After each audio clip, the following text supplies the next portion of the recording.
life is surely the best source of inspiration while composing music. Whatever happens to you in life can be artistically interesting, from your struggle to living.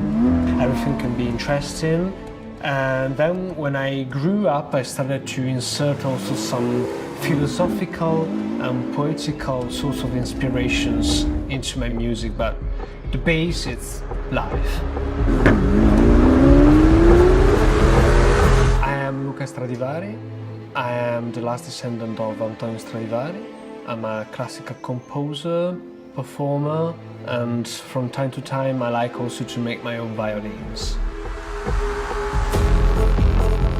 The high-pitched, emotional violin sound is surely something that touches us all and touches your own sensitivity and strongly gives you a sense of what can be music, art, and the process of music.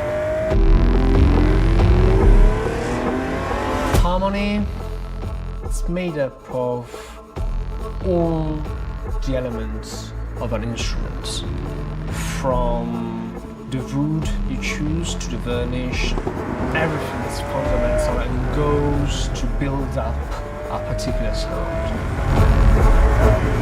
The violin's intonation is given by the performer. The performer is truly what gives value to the instrument, just like how a driver gives inspiration and strength to a car. That's the same thing.